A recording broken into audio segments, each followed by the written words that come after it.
So jumping to where I left off, the pessimistic and skeptical age of modernism birthed the time that our generation is now seeing the end of, namely postmodernism.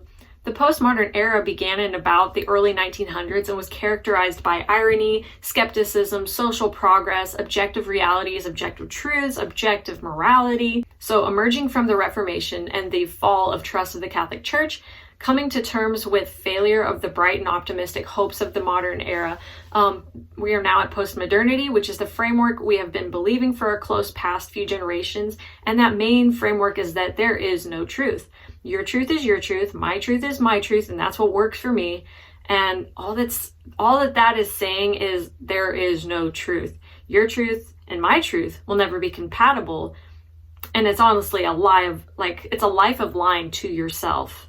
So that's postmodernity in a quick few sentences, but we now come to the conception of our present day and our age of 2020.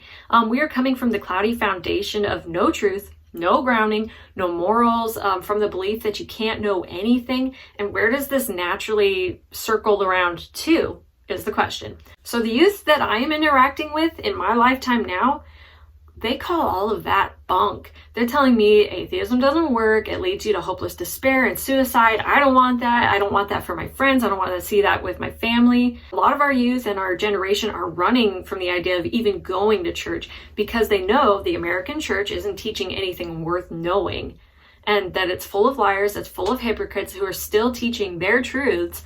And church is differing and inconsistent from church to church to church to church to church. And so they're real confused.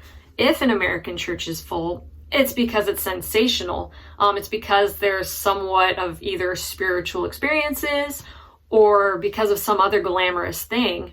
But the youth are running from those two because they know that it's mostly made up of lies.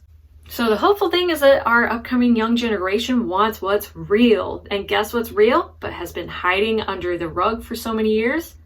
And in the closets, and under the bed, and in the reflection of the mirrors, the things that flicker the lights and knock things off the walls, the voices in the empty locked rooms, the invisible fingers that move the letters. It's the visitors that you see right before you fall asleep. It's the guides who cross the place in between the earth and the vast universe.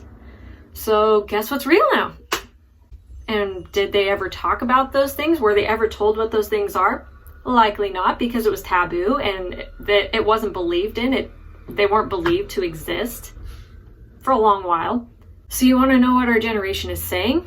They know the spiritual exists. They know there's eternity, though they don't know what that looks like. They know eternity dwells in the hearts of men. They see a reason. They see a design for the universe. They see spiritual forces. They see something or someone that existed before the beginning of the earth, whatever that looked like. There's no longer just chance, but things happen for a reason. They're figuring this out on their own, away from church.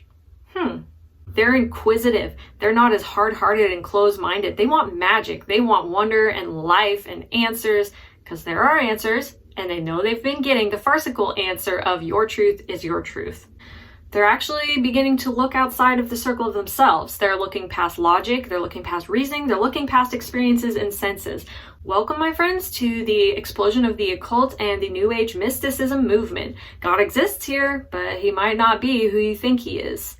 Nope, this God is the universe. He's nothing or he's everything. He's an impersonal force. So that belief is where we're at, and it's still not hitting the truth. It still lands smack dab in the center of destruction and despair. And strangely enough, this is where a lot of the world and third world countries have been for a lot of history. They've already been animists. They've already been Buddhists and Hindus. America and Europe's just differed for a while. It's ironic because in the past generations, we've been flaunting ourselves saying that we're progressing, we're evolving out of the primal and basic beliefs of religions, faith, gods, and the metaphysical.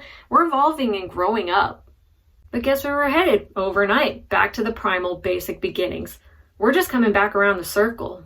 So I hate to cut it short, y'all, but I've already been talking a lot. In the next video, I plan on doing my own personal experiences, talking about the occult and what I've seen in my own personal life, how I think about it, what the gates and denominators are, all of that. Thank you for watching. See you next time.